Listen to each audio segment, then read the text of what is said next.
Hi, Dr. Alex here, and welcome to number 5 in the Best Sword Fighting Films of All Time series. Apologies for the extended delay in releasing this latest video. This was in part because of the previously mentioned break from the series in order to get out the marvelous musical mayhem of the Yamaha CP20 video, but this can only be a partial excuse. Other things have got in the way. I must confess, not entirely serious or work-related. I mean, there were some work-related issues that came up that took away the time, but there have been an awful lot of birthdays and weddings popping up in this last month, which have been incredibly distracting, but not entirely unpleasurable. In addition, other more worthy distractions have occurred, such as a request from the rookie critic to take part in a secret project which I can reveal nothing about.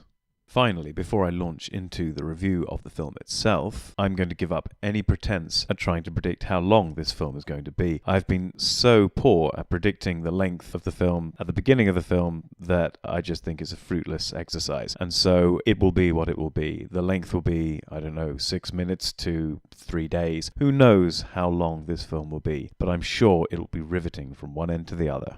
And so, without further ado, let's get right into the film itself. In this case, the film is The Seahawk.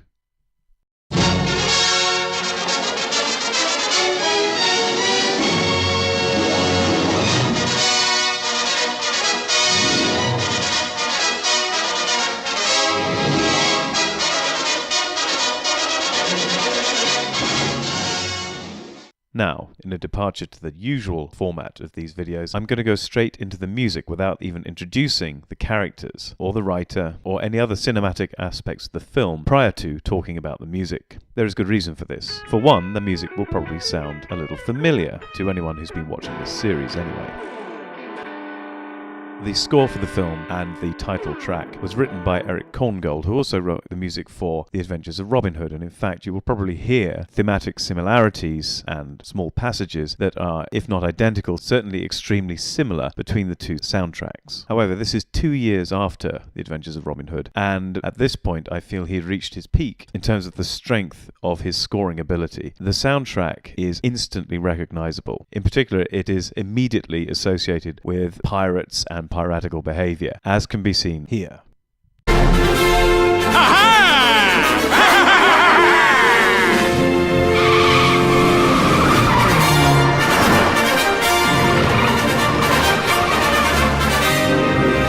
Prepare to be boarded! You'll never take my cargo!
What? I didn't understand that. I said shoot it again, but I said it pirate-like.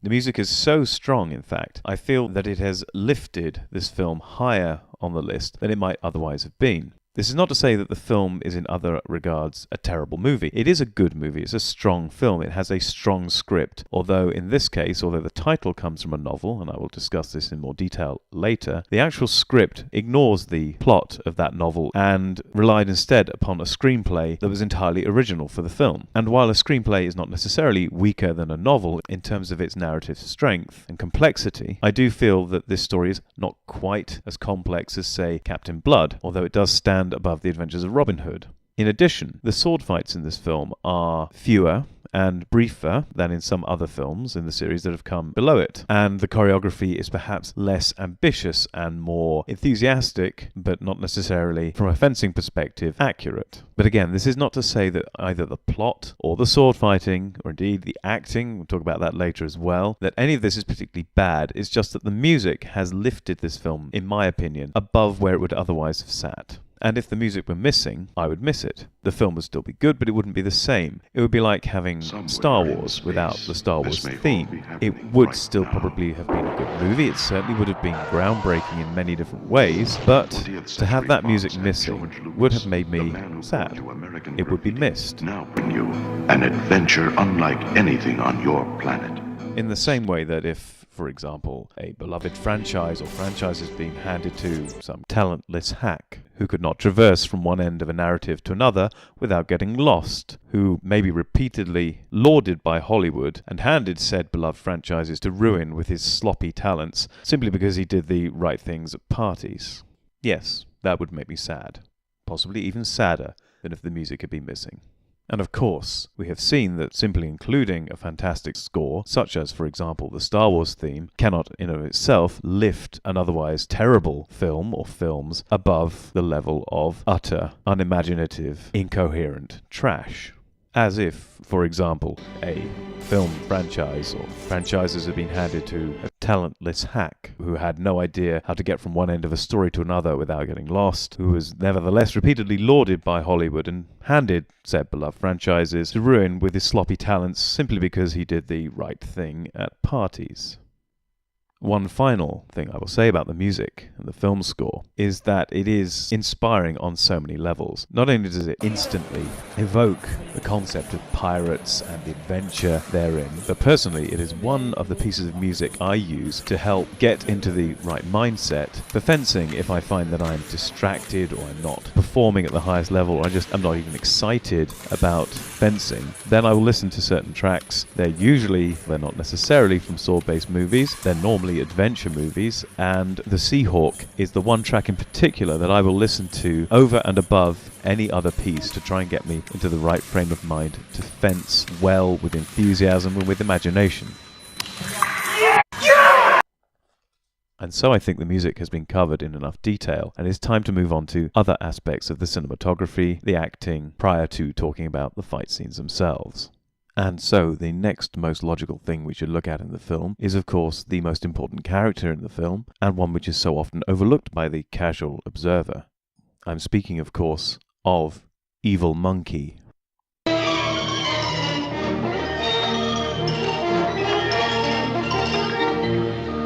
Here, you better take cover below, matey, or you'll be stopping a cannonball. She's hauling closer to the wind.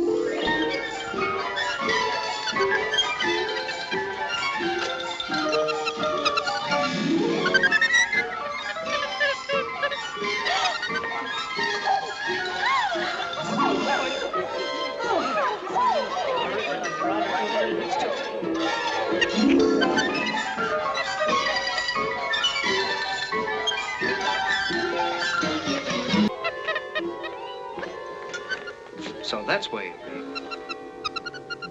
What do you mean by running away from me and keeping me late for my appointment? I've got a good mind to pull your tail for you. It's very ungrateful of you.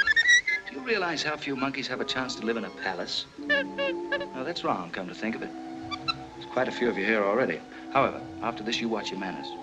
And if your mistress should have to take a fancy to you, just put in a good word for me. I think I'm gonna need it.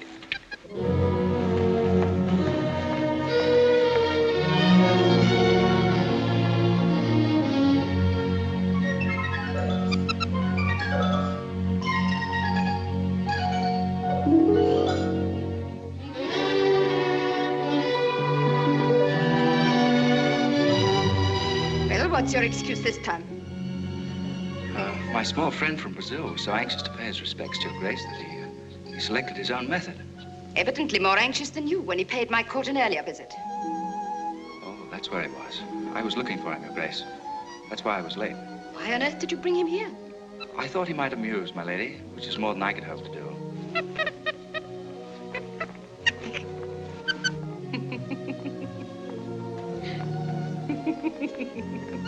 He looks like Wolfingham. Yes, The teeth, the smile, exactly.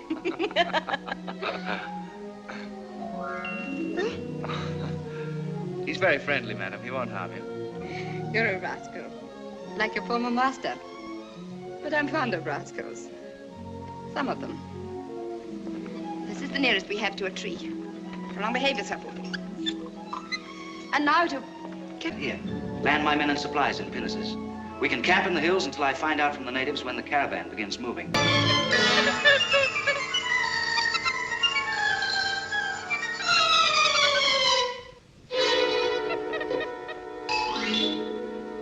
I mean, just look at him. Did you see what he was doing? The way he weaseled his way into the court, pulling the strings, working everyone else like marionettes beneath his evil, evil eyes. Okay, well, maybe he's not the most important character, but since we've just been talking about one George Lucas project and the importance in that case of the John Williams soundtrack and how it lifted the film versus Seahawk and the Eric Korngold soundtrack and how that lifted the film, it seemed natural to then move on to a couple of other areas where there is a parallel between the Seahawk as a classic adventure story and George Lucas's other projects, along with Steven Spielberg, of course, those being the Indiana Jones films. And the first obvious parallel is the monkey. And here we can see the evil monkey in Raiders of the Lost Ark. What is this? Where did this animal come from? Oh no. Cute. What an adorable creature. Then it shall be welcome in our house. Oh, well, no, you don't have to keep it here just because of me.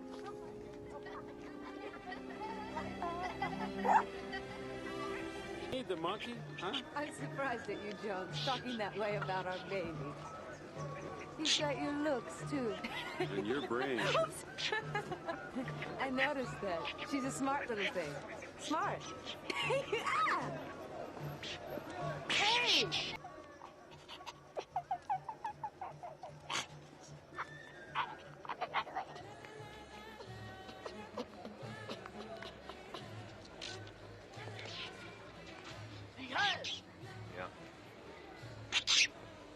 Egal!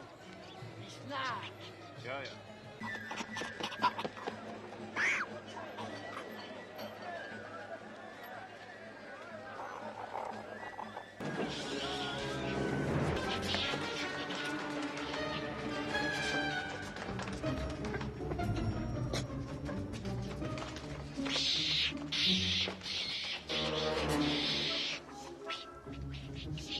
Da drin!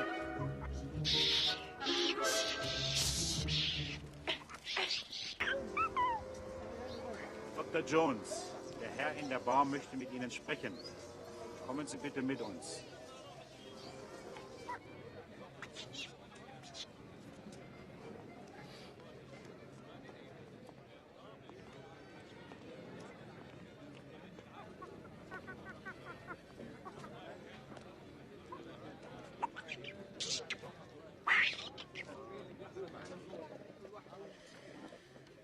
You looking for me?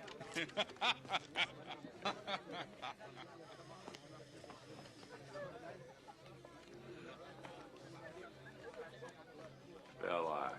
Good afternoon, Dr. Jones. I ought to kill you right now. Not a very private place for a murder? Well, these Arabs don't care if we kill each other. They're not going to interfere in our business. It was not I who brought the girl into this business. Please sit down before you fall down. We can at least behave like civilized people.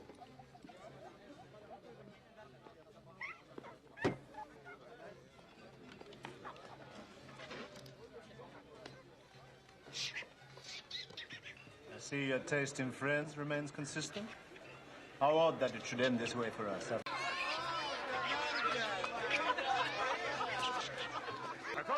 find you there. Better than the United States Marines, eh?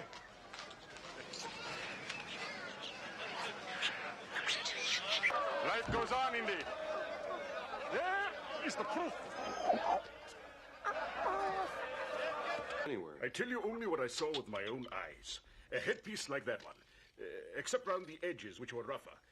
In the center, the Frenchman had embedded a crystal, and surrounding the crystal, on one side, there were raised markings, just like that one.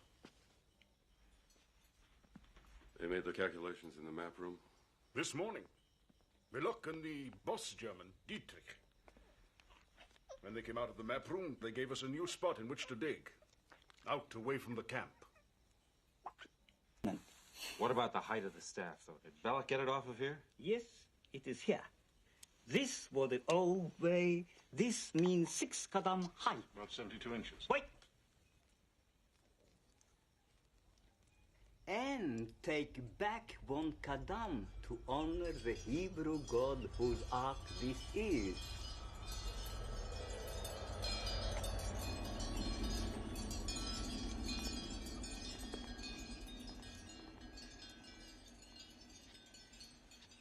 You said their headpiece only had markings on one side. You absolutely sure? Belloc's staff is too long. They're digging in the wrong place. I am the monarch of the sea. I am the ruler of the...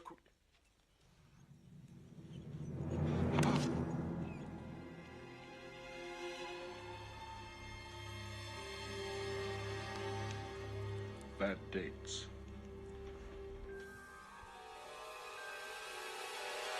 This goes to show how The Seahawk is a prime example of a classic adventure film of the 1930s and 40s. And of course, it was exactly this type of film which Lucas and Spielberg sought to emulate in the Indiana Jones movies, as well as the soundtracks, which themselves have callbacks to the earlier themes of 1930s and 40s films, like Korngold, and I'm sure Korngold's music directly influenced John Williams, and as well as the animal side characters, which add colour and interest to the movie. There are also other tropes or themes which are picked up by Lucas and Spielberg, which you can still see in The Seahawk, even though it's in a slightly different context, and that is the well-known and well-mimicked travelling above the map idea. So first of all, we see it here in The Seahawk.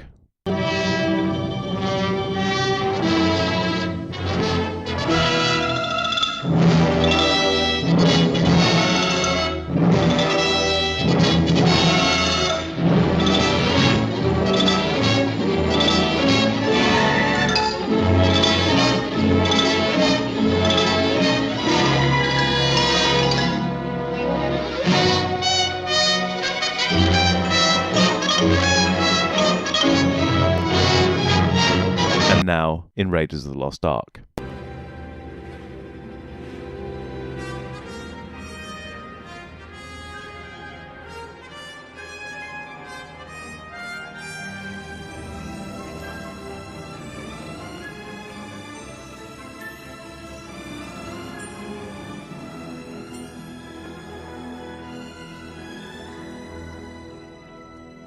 Again, if you are unsure that The Seahawk deserves its place in the list, these just further underscore how much of a classic adventure film this is, how influential it was. It may not have been the first to do these things, but it combined so many aspects of what we consider to be a classic adventure film. This is why I feel confident putting it at the place it is in the list. At this point, before we move into talking about the fight scenes themselves, it's probably a good idea to cover the title, the script, the main cast, the use of stages and props, and other aspects of the cinematography. The title of the film, The Seahawk, comes from another novel by Raphael Sabatini, who we've already seen in this series as the author behind Captain Blood and Scaramouche. I say that the title comes from Sabatini because, although the studio had the rights to produce the novel as a film, and had intended to do so, the plot of the novel, The Seahawk, was deemed to be too similar to that of Captain Blood, and so, for fear of being accused of remaking Captain Blood, or just doing the same thing again, and thereby showing a lack of creativity and originality, it was instead decided to keep the title, and use it as the title of the film, and write an entirely new script, with an entirely new plot, that was instead more closely based perhaps on the life of Sir Sir Francis Drake than the central character of Geoffrey Thorpe, who is the hero in the film and in the original novel. So this entirely new film and this new script arose because the studio were concerned about making a remake of a film that occurred only 2 years prior. Can you imagine that? For some reason, my spidey senses are tingling. In spite of their efforts to instill an original flavour to the film, there are many things that will be familiar to those that have watched other videos in this series. The cast contains many familiar faces, not just in our lead, Errol Flynn, once again, who of course was the lead in The Adventures of Robin Hood and in Captain Blood. Give them a hell, if you please, Mr. Preston. Suggest they lower their colours. We also have, in at least one of the two villains, the familiar face of Prince John. Of course, is played by Claude Rains. But it seems our sail cannot entice the wind. Then we shall not reach England by Wednesday. Perhaps the galley holds out. Captain Lopez, it is extremely important that my niece be presented to the Queen before her new maids of honor are chosen. In this case, he's playing Don Alvarez, who is an agent of the King of Spain, and, as it transpires, the father of the woman that Errol Flynn's character falls in love with, Donna Maria, played by Brenda Marshall, someone who we have not seen before in this video series, and an actress who is beautifully cast in the role. Oh, Maria, you might hit it once where I can reach it. You said you needed the exercise, Martha. Well, I've had it. Enough for the whole voyage. Ready, Martha? Yes, now. The familiar faces do not stop there, of course. We have Little John once again. All of us air that they need, we can put a draft through their bow pretty quick. Captain, what about Well, okay, technically Carl Pitt, but again, played by Alan Hale. And we have Donna Maria's maid. Oh, Maria, you might hit it once where I can reach it. Played by Una O'Connor, who of course played the maid of Maid Marian in The Adventures of Robin Hood. There's a lot of maid going around. However, there are plenty of new characters to spice up the cast and invigorate interest in the film. One of the most obvious and notable is Flora Robson playing Queen Elizabeth. Build a fleet. Build a fleet. Always the same advice. As if I didn't have enough demands on my treasury. If my Lord Admiral is so intent on building a fleet, perhaps he will also advise me where to get the money. The ultimate driving force behind the actions of the central characters in this movie, both on the side of the heroes and the villains. Speaking of villains, alongside Don Alvarez, the obvious Spanish agent, we also have Lord Wolfingham, played by Henry Daniell. Then this pirate is free again to plunder where he chooses, in spite of the Queen. Or perhaps for the Queen. Hereafter we shall do better to rely on our own devices than on the assurances of a clever woman. Surely she would not neglect to inform her Lord Chancellor of the nature of such an important voyage? Her Grace did inform me that Captain Thorpe was undertaking a trading expedition up the Nile. I pretended to believe her. Does that reassure your Excellency? Forgive me, my lord, if any suspicion crossed my mind. His Majesty King Philip has implicit confidence in your loyalty to his interests. His Gracious Majesty and I have an interest in common. A ruler friendly to Spain on the throne of England. Like you, Lord Wolfingham. Don Alvarez, we serve others best when at the same time we serve ourselves. And he is the more covert villain. There is some similarity in the lines delivered by Lord Wolfingham to those delivered by the Six-Fingered Man in The Princess Bride. And remember, this is for posterity, so be honest. How do you feel?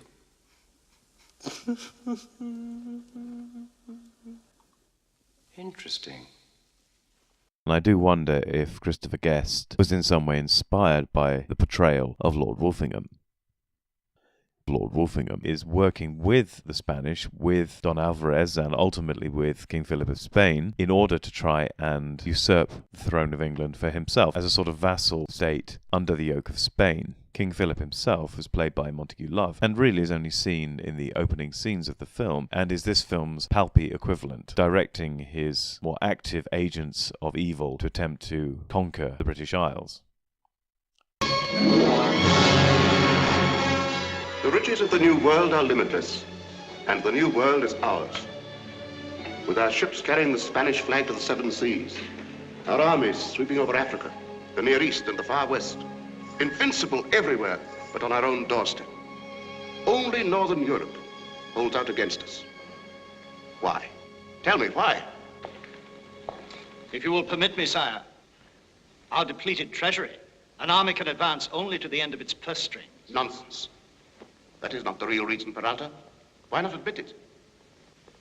The reason is a puny, rock-bound island as barren and treacherous as her queen, who secretly gives aid to our enemies while her pirates plunder our commerce. You know as well as I, Peralta, we cannot keep Northern Europe in submission until we have a reckoning with England. It is not yet time, Your Majesty. Not until the Armada is built. Time? The destiny of Spain cannot wait upon the fitness of time. I have but one life, and that life is all too short for me to fulfill that destiny. Don Alvarez. Sire? You will proceed at once to England as my ambassador. You will assure the Queen of my patience and continued affection, to allay any suspicion in regard to our plans. As you wish, Your Majesty. With England conquered, nothing can stand in our way. Northern Africa, Europe as far east as the Urals.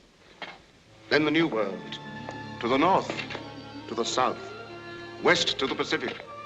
Over the Pacific to China and the Indies will our empire spread.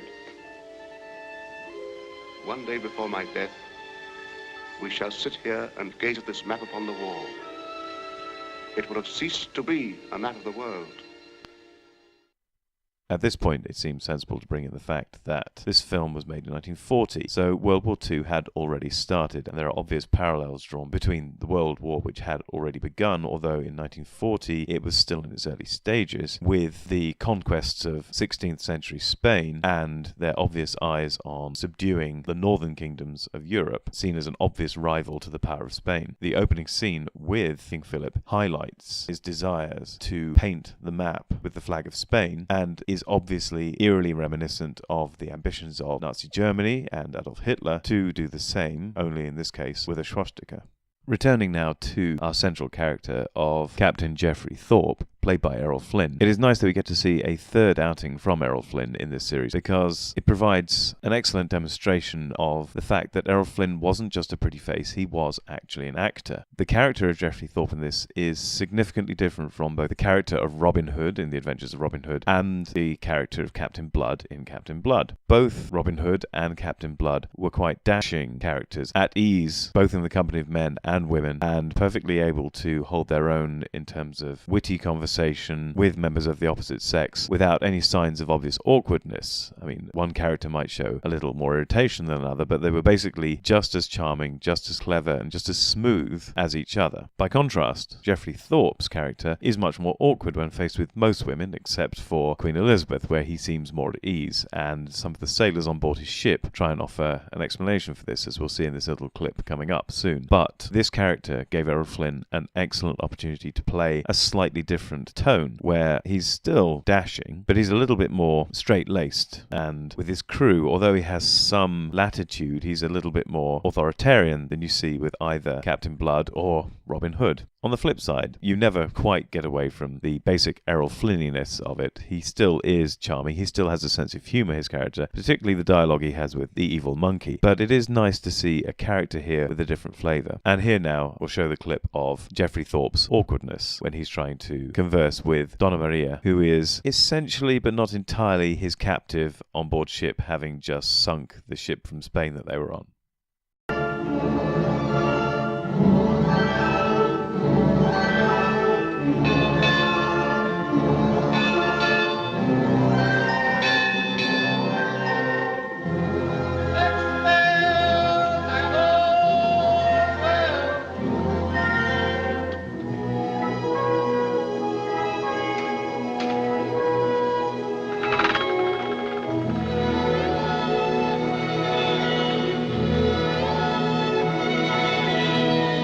Look at him, will you?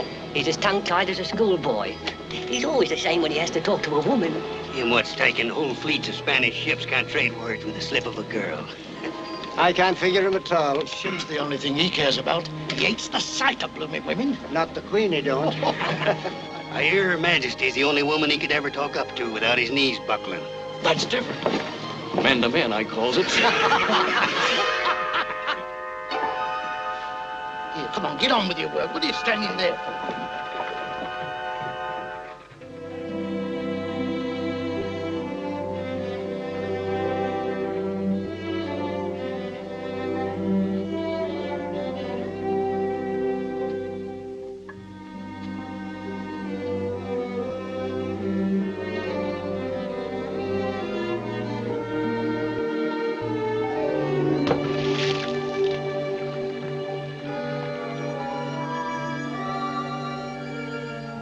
Well, good morning. Have you been comfortable on board? Yes. Good. Well, that promontory over there, the one you're looking at, it's got a very interesting history. It got its name from... Yes? Well, I don't remember how it got its name. Have you been comfortable on board? Yes, thank you. Good. Of course, we haven't many of the luxuries of galleys, but she's a fine ship. We're quite proud of her. Are you? Yes. Well, at all events, you'll find her safer from attack. And you'll get there quicker, too.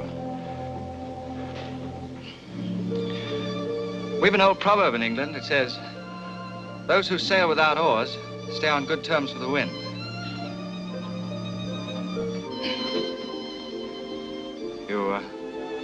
You don't care to talk? I'm not in the habit of conversing with thieves. I thought I made that quite clear, Captain Thorpe. Why, yes. All except your definition. Tell me, is a thief an Englishman who steals? It's anybody who steals, whether it's piracy or robbing women. Oh, I see. I've been admiring some of the jewels we found in your chest, particularly the wrought gold. It's Aztec, isn't it? I wonder just how those Indians were persuaded to part with it.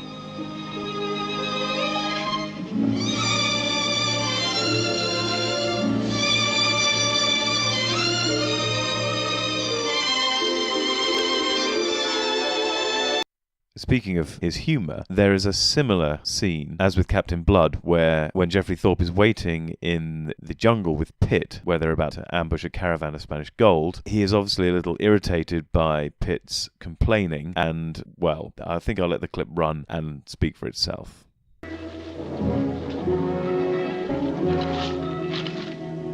It's a funny thing about sailors, you know. They don't mind a fight if they can see what they're fighting. But you take a mosquito now. What were we saying about mosquitoes? Huh? Oh, there's a whole nest of them here. Beasts have ears. Try holding your breath, Mr. Pitt, and then they won't trouble you.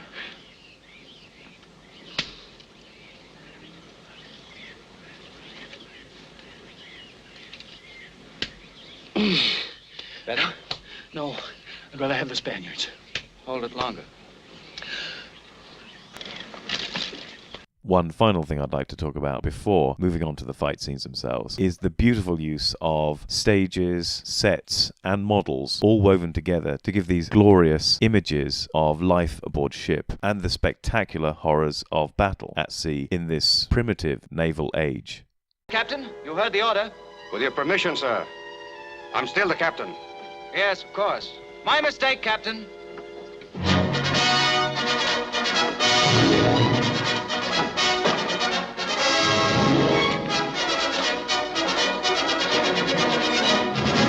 Let go those lines. Watch your amidships.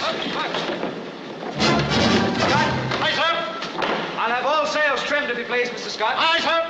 All in your main line and clear your forepost.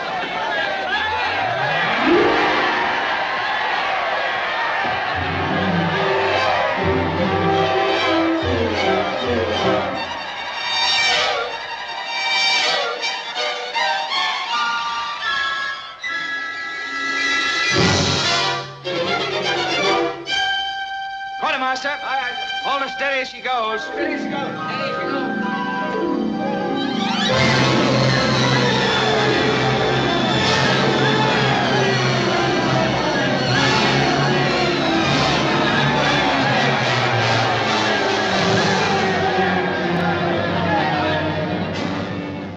In this scene, we see close-up shots where you're clearly on a stage, probably quite a small stage, with painted backdrops. Then moving to medium shots, which are again shot on a stage, but then in some cases you have large structures or parts of the ships constructed on stage and clearly mobile, moving up and down next to each other. Then in even longer shots, even more of the stage is visible. They're not the entire ships, but there's a large chunk of actual structure built there, and they're clearly mobile, being being moved one relative to the other, so you get the motion of the ships bobbing, and all of this is done not at sea. Finally, in longer shots, you get the actual models, which must have been quite sizable models, because the water looks reasonably realistic. Now, there's a problem with model work where if you use models that are too small, the water looks unrealistic because the ripples and the waves look far too large or unnatural compared to the size of the model. So in order to overcome this, you have to build your models fairly chunky in order that the water looks realistic alongside it. So these fairly large models do blend very well with the previous shots, from large sets going down to smaller stages to close-up work. We are still talking about 1940s technology here, but given the technology of the time, it's incredibly effective and impressive, and these scenes still look glorious to this day. And finally, to round off this section, the discussion of glorious sets reminds me of another fantastic piece of staging, the interior of the Spanish galleys. And this in turn reminds me of how, despite commissioning an entirely new script for this film, there are still similarities with Captain Blood that come through. One, Errol Flynn once again becomes a white slave, which again reminds us uncomfortably of his previous occupation as a slaver. Secondly, he falls in love with the daughter of his enemy. As in Captain Blood, he falls in love with the daughter of his enemy there too. And, essentially, in The Seahawk, he becomes a slave of the father of the one he loves. More indirectly in this case. I mean, he's a slave of the King of Spain, essentially, as opposed to a slave of the actual owner of the slaves in Jamaica. And yet, the parallels still exist. However, it is clear that the Seahawk is far and away distinct enough from Captain Blood not to be confused for the same story. Okay, let's get to the fights. Over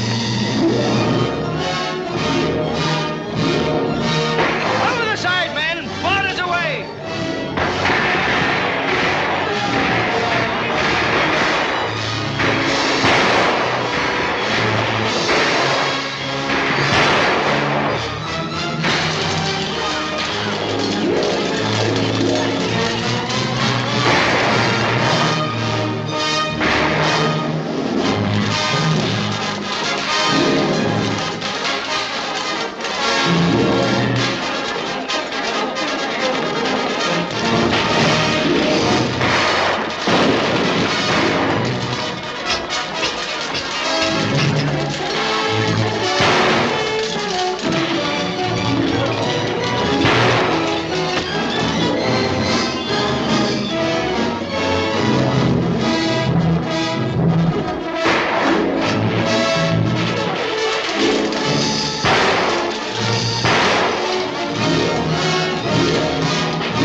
Captain.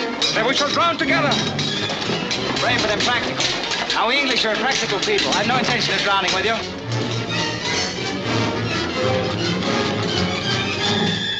Mr. Pick! Aye? The trumpeter, quick, near the forecastle. Aye, aye, sir.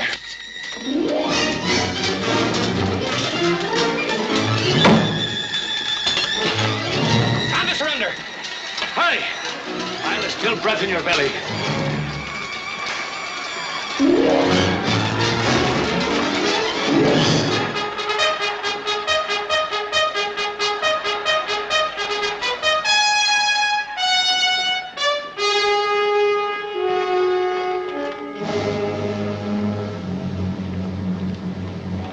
I congratulate you, Captain. Very fortunate moment for the surrender. As we can see from the first fight, they are largely melee-based in this film. Although there are two excellent rapier fights at the end of the movie, many of the fights take the form of these battles or melees, or in some cases involve no swords at all. Much of the swordplay we can see in this fight involves cutlasses, which are essentially nothing more than sharpened steel clubs, very much in line with Western swords for millennia prior to this, which may have varied in length and in balance and in weight, but essentially all were weighted pieces of metal which happen to have an edge. And while there are, of course, variations in style with these various older or ancient weapons, one cannot get away from the fact that they are basically designed to be used with force, with their weight driving through, and the cutting being part of the attack only being part of the damage, the rest of it being the breaking of bones with the weight of the weapon. However, both Thorpe and his first mate Pitt have rapiers, and we get to see a little bit of rapier fencing from both Thorpe and, to a much lesser degree, from Pitt. In the close-ups where Thorpe is taking on the Spanish captain, the fencing is not really fencing at all. It's basically dialogue being delivered with some sword tapping going on in the background, although some of the arm movement looks quite nice. In long shot, you get to see some, however brief, rapier-style fencing, but you do get the impression that they wish there was a little bit more space in order to fence effectively. Even the longest shots, they look a little bit cramped, a little bit too close together to fence effectively. Then again, on board a ship in the middle of a crowded battle, I could imagine it would be difficult to find the space to wield the weapons effectively. Speaking of the weapons, my initial reaction was some suspicion as to the authenticity of the weapons being used. With regards to cutlasses, these looked fairly authentic, and as I say, they are a fairly easy thing to replicate and look authentic throughout long periods of history. My suspicion for the rapiers was, however, that they might actually be épée blades mounted in rapier-style guards and hilts. And these suspicions were fueled by the following misconceptions or prejudices. Foremost amongst these prejudices were films like The Adventures of Robin Hood, coupled with my childhood memories of such films where the sword fighting did not seem to match the weapon being used. Robin Hood, of course, having these heavier long swords being wielded as if they were épées, rapiers, sporting sabers, or at least lighter weight sabers of much later eras. And so I got to staring intently at the film, slowing it down, still not being able to find a decent picture of the weapons in close-up or in long shot to get an idea of length. The length being important, of course, because rapiers tended to be longer than the sporting épées and the small swords of later periods, although this is not a hard and fast rule. You could have rapiers that might be as short as a small sword blade, but it would be unusual. They would normally be 1, 2, but perhaps up to 6 inches longer than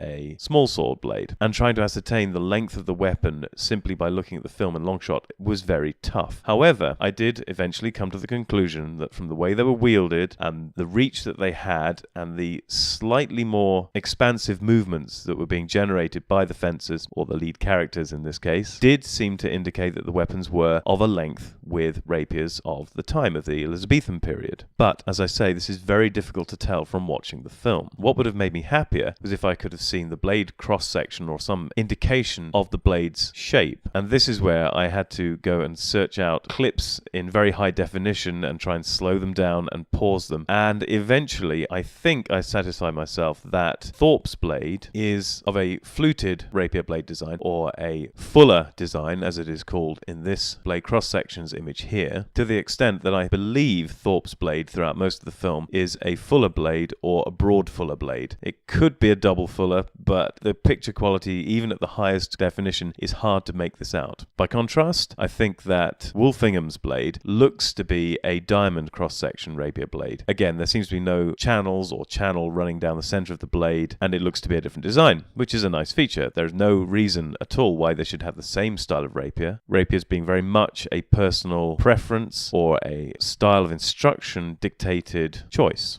And so I had to finally concede that it looks like this film had, once again, a very keen eye for historical detail. And in fact, I should have expected this, really. And my prejudice about older films having less accurate fencing and sword fighting styles and equipment wasn't really justified even by my own series. If you look back at Captain Blood, the weapons were accurate for the period. If you look back at Scaramouche, the weapons are again accurate for the period. And simply because a film is older did not in any way indicate that the fencing or the fighting was in some way less accurate or the equipment less authentic. And in fact, I should have remembered that there were excellent fight choreographers trained in fencing, but also aware of the older styles. And of course, they were that much closer to the history of fencing. They were living in the past a tiny bit closer than we are now to those styles as they were being employed in real life. Now, I know this is only a matter of a few decades, but it makes a difference. There were probably more of the historical weapons around to be examined or even picked up and used than they are today. Things get lost over time. We have less artifacts now than we had in the past, generally. And so, in conclusion, the fights in this film look authentic. They seem to have been well researched. And although the fencing is a little scrappy in places, Errol Flynn's elbow comes out quite a lot, and I imagine he'd be stabbed in it at some point if it were for real. It is nice to see that there is this eye for detail and care taken in the making of these films. The second fight contains barely any swordplay at all. In fact, it's simply a short segment of a much longer scene involving the taking of one of the Spanish ships by Thorpe, the remains of his crew, and the other galley slaves that he has freed. As such, I have simply included where they first enter the room, the initial brawling where the swords are still in hands, and finish the clip at the point where Thorpe chucks his sword away, because after this point all the fighting occurs just by hand to hand with bare hands. The Armada.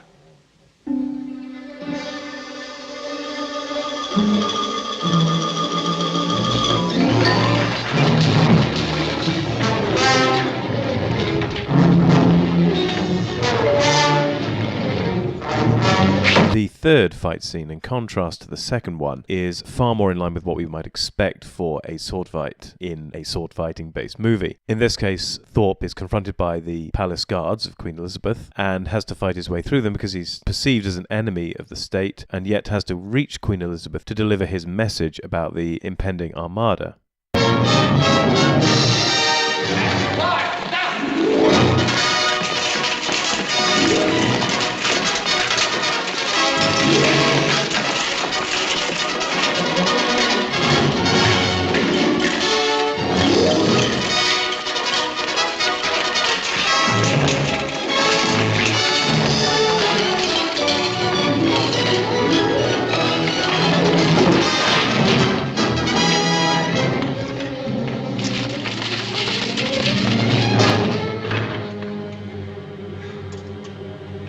It is very energetic and wild. Some of the wildness could be forgiven for the fact that, of course, Thorpe is having to fence multiple opponents in the form of the palace guards, and so the wide sweeping parries do have at least some justification in that he's trying to gather up multiple blades at once in some of the actions. It is probably worth noting that he manages to, it would appear, at least injure, if not kill, one of the guards. I'm surprised there isn't a heartfelt cry from one of the guards of, "Bob's dead!" But I guess that would simply further underscore the fact that our hero is killing one of his own countrymen who is simply only doing his duty in defending the Queen. But let's just gloss over that in the way that the film just glosses over that.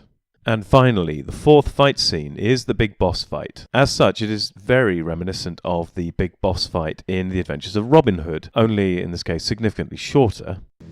You won't be as lucky this time as at Panama.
As in The Adventures of Robin Hood, there is a scene in which they fight across a large hall, again viewed from above, and again with prominent use of their shadows fencing in the background, although this time you always see both the combatants and their shadows at the same time. Also, in this case, they're travelling from right to left across the hall, whereas in The Adventures of Robin Hood, they're travelling from left to right. And it is not simply in this scene that shadows play an important role in the framing of the fights, as can be seen here, and another similarity to the Adventures of Robin Hood fight is the fighting with candelabras. With regards to the actual fencing or sword fighting itself, Flynn definitely looks less balanced than Henry Daniell in the fight. Although both of them have a tendency to lean over their toes from time to time, this is far more obvious with Errol Flynn, and Flynn often rocks his body back and forth and essentially makes attacks or lunges by just leaning forwards and then escapes by leaning backwards. His footwork is a lot more static than would be ideal for fencing or sword fighting. The death blow is somewhat reminiscent of the death blow from Captain Blood, but the setup for the death blow is masked by having a close-up shot of Walsingham just prior to the delivery of the final killing stroke. And so exactly how it occurs is obscured and perhaps minutely reduces the impact of the death blow. That said, the sword fighting here is very strong, it's very energetic, it appears fairly realistic, and although a little wilder and perhaps less well choreographed than either Captain Blood or The Adventures of Robin Hood, it is still strong enough to elevate this film, along with the other aspects of the cinematography, the music, etc., to its high position in the top 10 best sword fighting films of all time. And now the fifth sword fighting scene for Bob!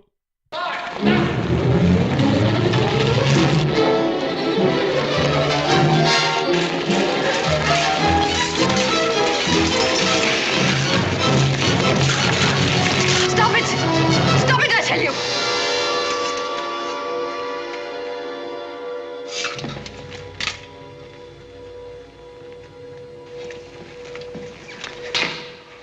Your Majesty. Really, this is a short continuation with the guards of the previous fight against Walsingham, before the timely intervention of the Queen and Maria, who save our hero Thorpe. There is one final very nice piece of shadow puppetry depicting the final attempts by the soldiers to kill Thorpe, and Thorpe himself looks appropriately beaten up, cut and tattered by the end of the fight, with some particularly Shatner-esque shirt tattering going on with his sleeves and other parts of his clothing. And so, this brings us to the end of the 6th installment of the top 10 sword-fighting films of all time, or otherwise known as number 5, in the top 10 best sword-fighting films of all time. I've been trying my best to get this out before Christmas and the New Year, as an early Christmas present to my viewers and subscribers, and also in order to beat Doomcock to the punch. At least at the time of recording this final section of the video, I seem to have beaten Doomcock to reviewing exactly the same film. He gave me some warning immediately after I released the last video in this series that he was planning to review The Seahawk, although I'm not entirely sure why. I think he's just trying to take over the world one other YouTube channel at a time by stepping on their pet subjects. But no, I'm sure Doomcock doesn't actually mean that. And in fact, I'm sure he was giving me the heads up in a purely friendly way, and he hasn't yet released that film. And this may well indeed be out of kindness, since I told him that I was going to do that as the next one in my series, or he may have simply been distracted by idiot, incompetent hacks at Esquire magazine writing moronic articles, or then having to respond to the same incompetent hacks' criticism of Doomcock's criticism of the article. Whatever it is, I am glad that I managed to get my video out ahead of Doomcock's, and I will be greatly interested to see what Doomcock's take is on the film when he does finally get round to reviewing it himself. I'm sure there will be some overlap, but I imagine there'll be a great deal of new information and new takes to come from Doomcock's video. And finally, returning briefly to the subject of subscribers, it would seem that my minuscule subscriber count is, however, edging ever closer to the 100 subscriber mark. And I suppose this means that at 100 subscribers, I'm going to have to do some special thing in order to celebrate that. So, if 18 more people subscribe, I'm going to have to make good on that promise. Well, I think that about wraps it up for this one. So, I hope you've enjoyed number 5 in the top 10 best sword fighting films of all time, and I hope you'll join me for number 4 in the top 10 best sword fighting films of all time. Take care.